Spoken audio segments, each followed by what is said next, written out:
Bon dia Portugal, bon dia Suisse, bon dia Alegria. Quel plaisir de vous retrouver pour ce 3e jour à destination de Porto. On vous a parlé de sa ville, de son histoire, de son mythique club de foot, le FC Porto. Bien entendu aussi des gens qui font cette région avec sa télé régionale Porto Canal. Aujourd'hui, on devrait vous parler de nourriture et de boissons. Et oui, uma casa portuguesa não existe sem comida à mesa. Hoje é os bebes e comes, la nourriture du Portugal. Alexandre, d'ailleurs, c'était quoi ton plat préféré?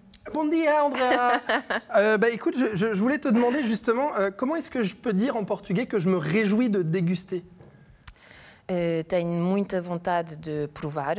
C'est compliqué. Ok, muita vontade de provar. D'accord. Quel plat? C'est pas mal. La bacalhau. Bacalhau, la morue, la morue. Ouais. Et tu as goûté une façon bien typique, un plat bien traditionnel du Porto. C'était une morue qui a été cuisinée d'une façon spécifique. C'est un plat de là-bas. Est-ce que tu te souviens du nom? Ah non, pas du tout, non. Non. Je souviens que c'était très bon, mais alors... Ouais. C'était comment? Il y avait quoi dedans? De la purée de pommes de terre. Purée de pommes de terre, mayonnaise. Ouais. On va voir si nos invités sont des vrais Portugais. Si je vous dis morue, mayonnaise. Purée de pommes de terre. C'est quelle recette de morue, ça? Attention, qui dit mieux? Manuel Carlos. Bacalhau azedo-pipo. Bacalhau azedo-pipo. Voilà, on comprend. Mais bien sûr, bacalhau azedo-pipo. Eh oui. Bon, bonjour messieurs, bonjour Père Noël. Bonjour. Comment ça va? Ça va bien. Ouais, je savais pas que le Père Noël était portugais cette année. Cette année, oui. Agnon, c'est portugais. Voilà, Carlos dos Santos, merci d'être avec nous. Alors expliquez-nous pourquoi vous êtes accoutré avec les vêtements du Père Noël. Alors, nous, on est un groupe de motards de Nyon, et les alentours de Nyon aussi. Et puis, on a eu l'idée de se balader en moto. C'est la 2e année qu'on se balade en moto. Et puis... Vous vous déguisez en Père Noël pour faire une bonne action. Exactement, exactement. Ouais, notamment avec les enfants des hôpitaux à Nyon. On va parler de tout ça justement avec vous, Carlos, et de votre rapport, bien sûr, avec votre pays, le Portugal, et votre terre d'accueil, la Suisse, et avec vous également aussi, Manuel Marquez. Bonjour. Bonjour. Merci d'être avec nous. Vous êtes le président de l'APN, qui est l'Association des Portugais de Nyon. Portugaise de Nyon. Portugaise de Nyon.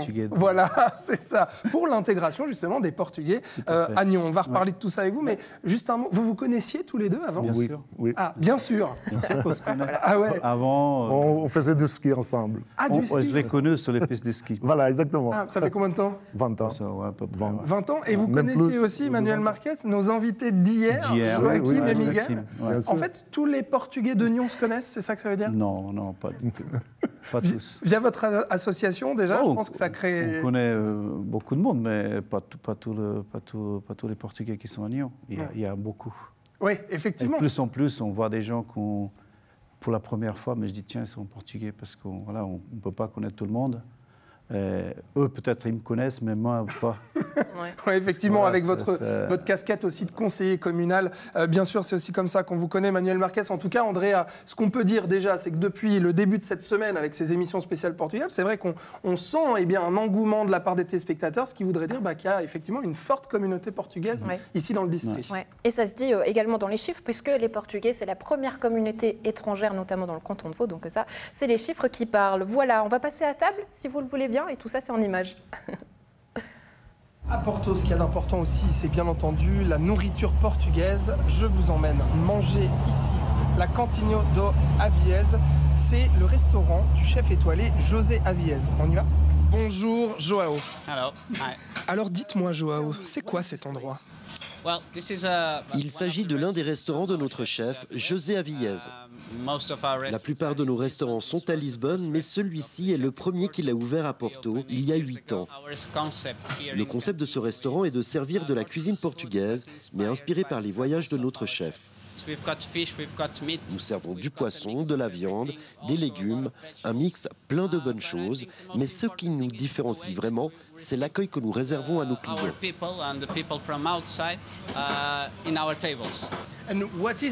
Quelles sont les spécialités culinaires ici à Porto? Cuisine. Ok, de Porto spécifiquement, c'est une question controversée. Nous avons ce que l'on appelle une francesinha. C'est un sandwich typique de Porto.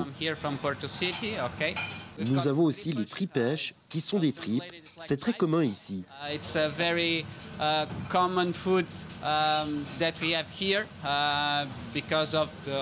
C'est dû à notre histoire.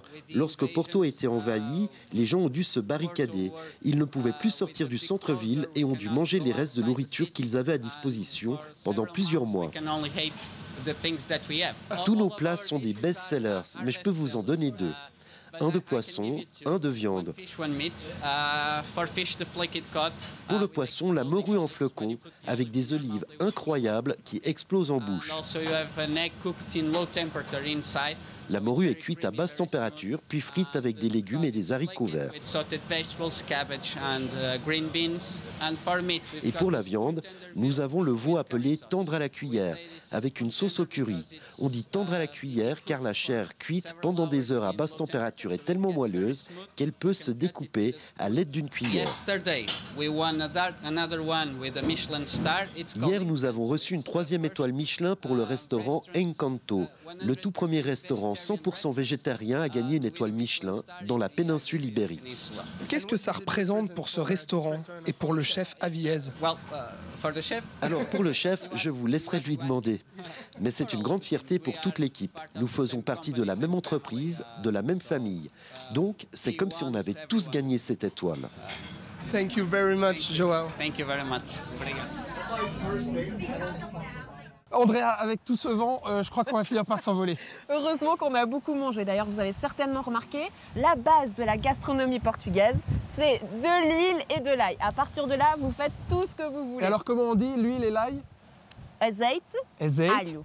Alho. Et ben voilà, très simple. Avec une bonne bouteille. Exactement, bah oui, ça fait un moment maintenant que vous les voyez, ces vignobles de la région du Douro, fameuse bien entendu pour le vin de Porto, et bien on est allé visiter la Quinta de Roeda, puisque c'est un domaine avec quand même 106 hectares, avec plus de 300 000 vignes et 60 000 bouteilles vendues par année. Quinta de Roeda.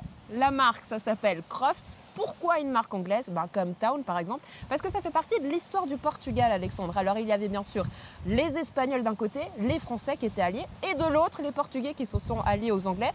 En contrepartie, ils leur ont offert des terres, et bien c'est ça, les terres anglaises, 62% de terres sont encore anglaises, et ça a fait des petits Portugais, voilà, santé. Et voilà, même avec le vin, on fait de l'histoire, regardez. Bonjour. Alors, où sommes-nous ici? Nous sommes au cœur de la région du Douro, à Pinhão, et plus précisément dans la vignoble Quinta de Roeda qui appartient à Croft. Croft, comme compagnie, elle existe depuis 1588. C'est quoi la particularité de cette région, de la vallée du Douro? C'est un terroir avec du climat méditerranéen, c'est-à-dire des étés très très chauds, des hivers assez froids, mais surtout où il pleut très très peu.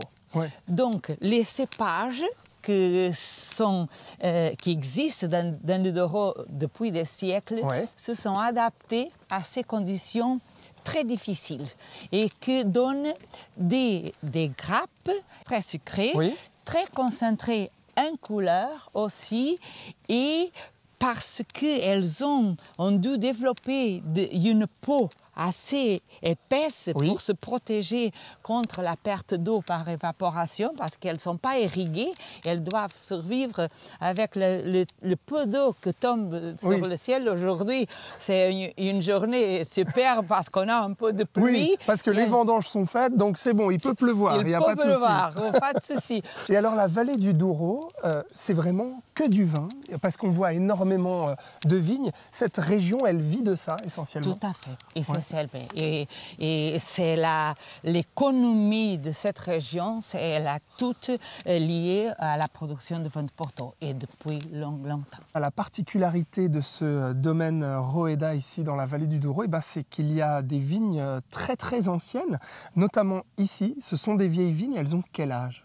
Elles sont plantées à la fin du 19e siècle. Donc c'est quasiment les vignes les plus vieilles d'Europe en fait, si on peut dire. On peut dire. Mais tout à fait. Et alors, ça donne quel vin? Ça donne un vin très spécial qu'on appelle Sericus, Croft Sericus. On ne le produit pas tous les années, seulement les années très spéciales. C'est un vintage port, un vin de Porto vintage, c'est-à-dire que vieillit en bouteille. Et puisqu'on parle de vieilles vignes, c'est vrai que vous me parliez qu'il y avait de la production d'huile d'olive aussi, et notamment bah, ici, on peut s'approcher de cet olivier qui est très ancien aussi. Les oliviers, vous voyez des oliviers un peu partout dans la région. Oui, effectivement, qui entourent toutes les vignes. Et normalement, les oliviers étaient aussi utilisés pour border la propriété. Comme on voit ici le mur pour avoir les plantations. Mais les oliviers étaient utilisés beaucoup pour border et pour produire de l'huile d'olive pour consommation locale. On a vu les vignes anciennes, mais là, on a les vignes plus modernes. Plus modernes, mais vraiment plus modernes, avec les techniques plus durables en termes de viticulture et plus modernes en termes de tout ce qui est une utilisation du sol. N'oubliez pas qu'ici, notre énorme problème dans le Douro, c'est manque d'eau. Oui. Et on n'irrigue pas. Donc, il faut avoir une convivialité avec les herbes et la vigne. Vous allez m'amener dans la cave et on va déguster ce vin? Tout à fait. Alors, c'est parti. Ici, on est chez les chais de vinification de vin de Porto, mais chez les chais de vinification traditionnels, c'est-à-dire les lagares. Ces grandes bassines en granit sont où on vinifie les grappes de Rueda pour la production des vins de Rueda qui appartiennent à la maison Croft. Et alors, on fait comment? On fait, donc pendant la journée, on récolte, fait la récolte, et on met les grappes dans les lagarés.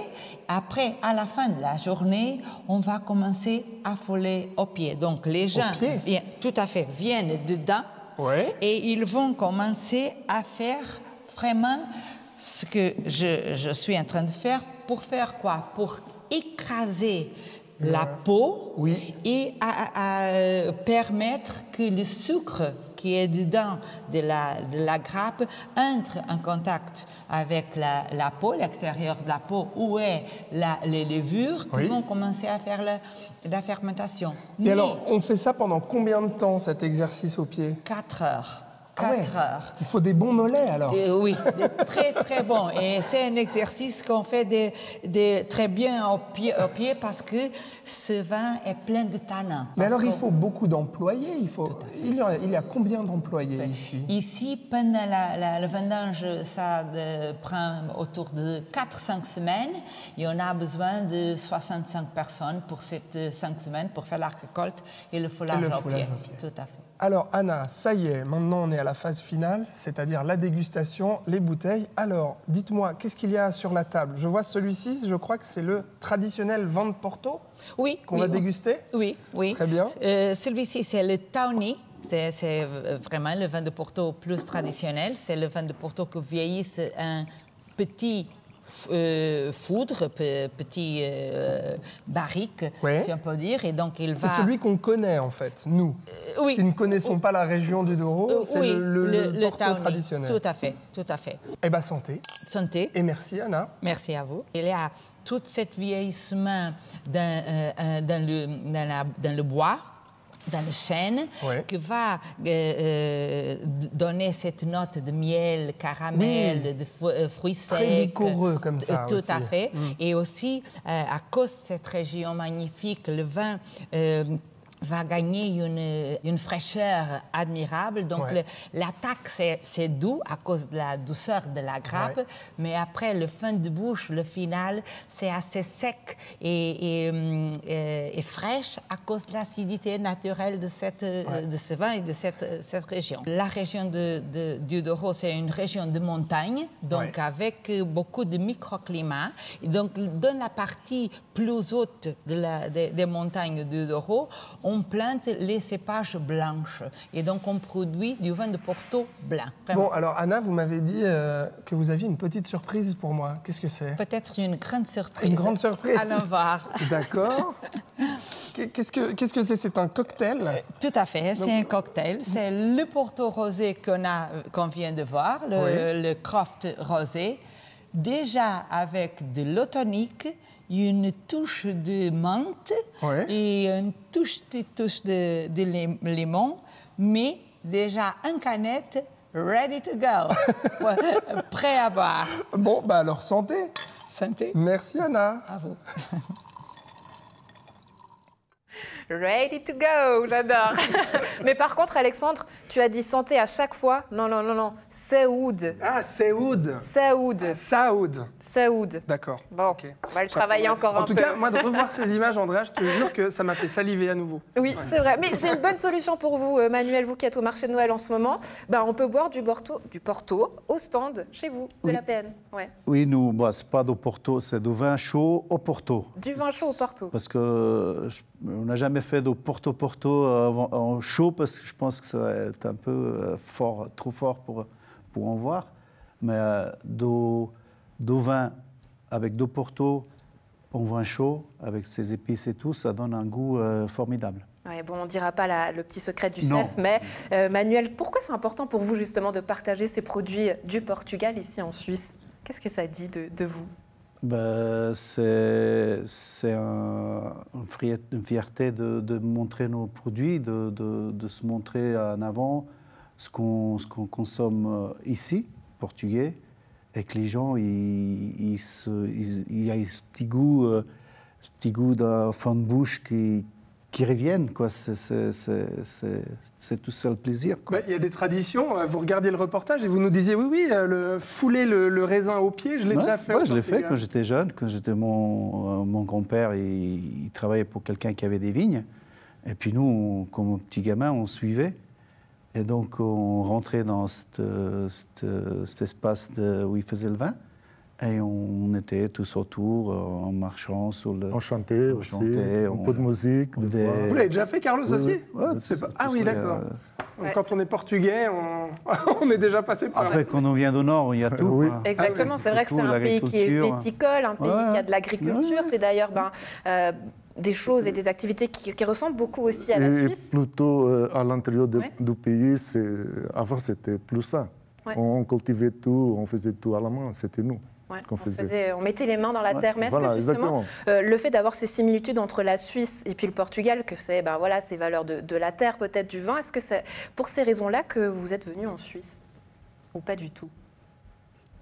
Pas moi, je n'ai pas venu pour ça. Je n'ai pas venu parce que je travaillais dans la terre ou autre. C'est quoi qui vous a amené en Suisse, Manuel? C'est l'hasard. Hasard de... La dictature. Ouais. Non, hasard. Ah, le hasard. D'accord. En fait, moi, j'ai pas... Non, j'étais pas de mon temps. J'étais jeune encore. Non, parce que je sais que ça a beaucoup marqué des générations. Ma maman m'en parle encore. On ressent encore beaucoup cette histoire du Portugal. Mais donc, c'est le hasard. Vous venez en Suisse, vous commencez à travailler. Non, c'est comment tu... La famille qui te demande, qui te pose la question, est-ce que tu veux venir en Suisse? Je dis pourquoi pas, mais sans trop chercher voir ce que j'allais voir et chercher un mieux, peut-être dans le moment, non, mais après chercher quelque chose de mieux. Mais c'est quoi qui vous plaît ici maintenant, là que vous êtes dans le district de Nyon? Depuis combien de temps déjà que vous êtes? À Nyon? Oui. Ça fait 37 ans que je suis en Suisse. Ouais. Et Nyon, d'affilée, je suis depuis 94. Ouais, alors c'est quoi qui vous plaît dans cette région de la côte? Tout, c'est les gens, le paysage, le bien vivre. Ouais. Les mentalités. La qualité de vie qu'on a ici. Moi, dans le début, quand j'ai arrivé en Suisse, c'était sur Genève. Donc Genève, je dis, c'est trop pour moi, c'est pas une ville pour moi. Donc j'ai revenu à Nyon. Nyon, j'ai habité 3 ans. Après, j'ai déménagé à Rolles. Rolles, j'ai passé 3 ans. Mais comme j'ai travaillé à Nyon, je dis, allez, on revient à Nyon parce que c'est là qu'on se sent bien. Et vous, Carlos, c'est quoi qui vous a amené à Nyon? À Nyon. Alors, à l'époque, c'était ma copine. Aujourd'hui, c'est ma femme. C'est elle qui m'a mené en Suisse. C'est l'amour. J'adore, c'est beau. Et puis, d'ailleurs, on allait à Lausanne. Mais Lausanne, pour moi, c'était une grande ville. Et puis, on a déménagé à Nyon, comme ça. Et puis Nyon, on a déménagé et on a resté. Et puis je pense qu'on va rester encore. Mais alors pourtant, c'est vrai, à Nyon, justement, à travers votre association, on va en parler, et puis vous, votre groupe de motards, on sent quand même à la fois votre plaisir d'être ici, d'être en Suisse, et aussi de lier avec vos racines, d'être toujours lié, oui, notamment avec ce groupe de motards portugais, donc avec la communauté portugaise. Aussi. Ouais. C'est une manière de garder un lien. Oui. Nous, Manuel, il organise beaucoup de choses dans l'année. Nous, on essaye de participer beaucoup de fois dans les fêtes, tout ça. On essaye de garder notre racine portugaise, bien sûr. Avec notre groupe de motards aussi. D'ailleurs, on est tous des Portugais. On reste un peu entre nous, oui, c'est vrai. Pourquoi? Des fois, on a des invités, on invite un copain de travail, mais après, les gens, ils ne sont pas à l'aise. Parce qu'entre nous, on parle portugais, et puis voilà. Les gens, les invités... Il y a une mentalité, en fait, entre vous, des racines communes, une culture commune. Oui. On veut garder notre culture, oui. Ouais. C'est vrai que c'est important pour le Portugais de garder ces valeurs-là et son identité, mais de le partager. Et vous en êtes également la preuve, Manuel, puisque vous avez reçu le mérite citoyen de la ville de Nyon, un prix qui vous a distingué, je crois, déjà l'année dernière. En 2016. 2016 déjà, ouais, ça fait déjà quelques petites années. Mais qu'est-ce que ça dit peut-être de l'ADN de votre association? Qu'est-ce que je dirais? Nous, j'ai reçu ce prix. Ok, c'était, je ne sais pas si c'était mérité ou pas. Moi, je fais pas ça pour gagner des prix. Je fais ça parce que ça me plaît, donner de mon temps pour les gens, pour les communautés portugaises ou italiennes ou kosovares ou tamoules. On a toujours essayé de travailler ensemble. En tout cas, dans mon esprit, c'était ça, c'est mon but. Mais la valeur de base de cette APN, justement, quand on va sur votre site internet, c'est marqué pour la bonne intégration des Portugais dans le district de Nyon. Bien sûr. Ouais. Ça passe par quoi? Ça passe par notre accueil, la reconnaissance, notre façon de vivre ici. On essaye de donner... donner au mieux pour se faire connaître. Après, les Portugais, ils ne sont pas tous comme ça, mais ils sont fiers de leur personne. Ils ne demandent pas trop, ils ne demandent pas à être aidés déjà. Ils ne demandent pas si on a besoin. Nous, on a besoin que les gens ils viennent vers nous. Nous aussi, des fois, on va vers eux, mais ce n'est pas à nous à donner le pas. Dire on est là pour vous aider. C'est intéressant ce que vous dites, Manuel, et je ne sais pas si vous rejoignez nos propos, Carlos. C'est vrai que quand les Portugais arrivent, et en tout cas la génération de mes parents, souvent mes parents me disent mais nous on a tout donné, on vous a tout donné pour qu'aujourd'hui vous ayez ces portes qui soient ouvertes. Est-ce que ça se passe comme ça chez vous à la maison avec vos enfants? Oui, nous on essaie de tout donner, bien sûr. On essaie d'ouvrir beaucoup de portes. Après, le chemin. Quoi, du coup, quand vous êtes arrivé en Suisse, qu'est-ce qui se passait? Pourquoi il fallait ouvrir ces portes? C'était quoi le petit côté difficile? Bon, ouvrir les portes pour notre enfance, ça nous aide à être bien avec nous, quoi. Aujourd'hui, j'ai ma fille qui a fini ses études, il est cuisinier, et puis il a son chemin à faire. Donc, notre obligation, c'est de les mettre dans le bon chemin. Après, c'est à eux de faire en sorte que tout soit possible, finalement. Voilà, exactement. Ouais. Carlos, vous disiez justement que, voilà, aujourd'hui, vos enfants, vous avez 2 enfants, ils sont très bien intégrés. Par quoi, quelle similitude et quelle différence vous voyez avec votre parcours à vous et vos enfants aujourd'hui? C'est une question très compliquée, Mais est-ce qu'ils vivent de la même façon en Suisse aujourd'hui que vous, quand vous êtes arrivé il y a 20, 30 ans? Donc nous quand j'ai arrivé, j'avais pas d'enfant quand j'ai arrivé, j'étais assez jeune. Et puis on a donné une éducation pour qu'ils puissent évoluer dans le futur. Donc savoir parlait le portugais avant le français. C'était notre envie. Il avait le temps d'apprendre le français et après suivre le cours de la vie avec le temps. Mais nous, c'était un peu plus compliqué parce qu'on avait, voilà, on arrive, tu connais personne, tu dois découvrir toi-même pas à pas. Et que là, aujourd'hui, ils sont... tout est ouvert, les réseaux sociaux sont disponibles, tous les gens ils grandissent avec ça. Ouais, c'est ce que vous dites, c'est que c'était plus difficile avant. Et puis justement, créer une association comme justement l'APN, ça permet en fait de créer des événements, de rassembler les gens tout à fait. et de permettre cette intégration-là. Après, voilà, c'est une association qui il fait 30 ans cette année. Et que c'est pas moi qui l'a créé, donc moi je suivis juste le mouvement qui est compliqué. Aujourd'hui, avoir une association, c'est très, très difficile. Mais avec l'aide de tous les Portugais qui viennent dans cette association, on essaye de donner un chemin aux jeunes. C'est compliqué, mais parce qu'ils ne sont pas trop associatifs, ces jeunes d'aujourd'hui. Ils n'aiment pas trop ça. Et ils préfèrent avoir... en fait, ils sont déjà intégrés de base. Ils sont intégrés des bases. Donc on ne va pas les forcer à faire ça. C'est vrai que Carlos, vous aussi, en fait, l'exemple d'intégration, c'est peut-être cet habit de Père Noël aujourd'hui. Parce qu'en fait, vous êtes les motards portugais, et du coup, vous faites une action avec ces costumes de Père Noël. Vous êtes allé offrir des cadeaux aux enfants malades à l'hôpital de Nyon, hein, c'est ça. Oui. C'est aussi une manière, justement, de dire, en fait, on est cette communauté portugaise, mais on va faire quelque chose de bien. Et puis, on a offert des cadeaux pour les enfants. Et puis, on a fait aussi un don à l'association Rêves de Nyon, basée à Nyon.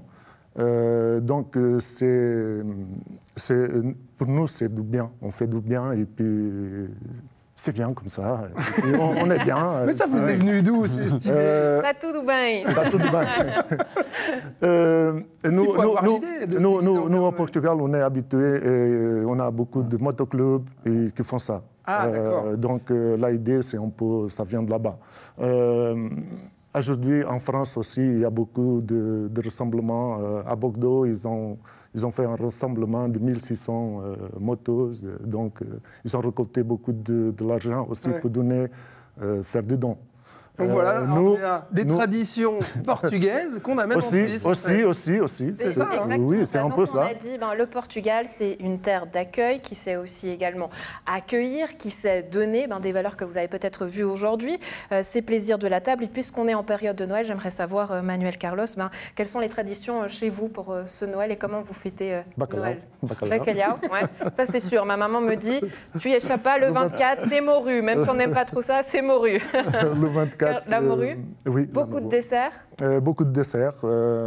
Attends, j'aimerais savoir la morue cuite comment, du coup? Parce qu'on a entendu plusieurs façons là, dans cette émission. Chez nous, c'est traditionnel, c'est avec les pommes de terre et puis les choux. Nous, on a un chou spécial pour cette saison. Donc, c'est rien de spécial. C'est tout dans l'eau, cuisiné, et puis on mange comme ça. Et puis, on a aussi le poulpe à côté. Oui. Parce qu'aujourd'hui, mon enfant, il ne mange pas de bacalhau, parce que comme ça, il mange... Mais le poulpe, oui. Le poulpe, oui. Et vous, Manuel, c'est quoi? C'est à peu près pareil.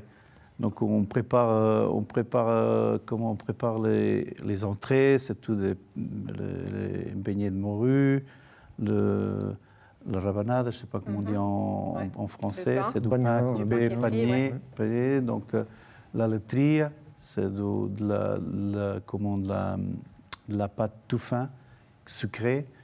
Et après, comme le riz au lait, mais avec des pâtes. Avec des pâtes tout fines, c'est très bon. Oh, ça me donne faim. Franchement, Andrea, quelle meilleure manière de découvrir une culture et un pays que par la nourriture. Voilà. C'est vrai, voilà. On aura rempli vos estomacs. En tout cas, joyeux Noël à vous, Manuel Carlos. Merci beaucoup d'avoir été avec nous, d'avoir fait vivre ces traditions du Portugal. Et puis, on se réjouit de venir faire Saoud au marché de Noël, peut-être. Merci beaucoup. Demain, on se retrouve, on aura une grande table ronde. On passera également à table avec les différentes communautés étrangères qui sont à Nyon. On recevra notamment le Kosovo, l'Italie, également des Espagnols et enfin des Brésiliens. On recevra également une journaliste portugaise qui nous parlera justement de son histoire et de ses histoires de génération entre l'ancienne et la nouvelle. Comment on s'est intégré ici en Suisse. Ce voyage se termine toujours en compagnie de Visite Porto et de la Fédération Suisse du Voyage. Muito obrigada, saúde, peut-être l'année prochaine, qui sait, à Lisbonne. On se retrouve demain, Alexandre. Amanhã. Até amanhã. Até amanhã. Até amanhã. Je vais y arriver. Até amanhã.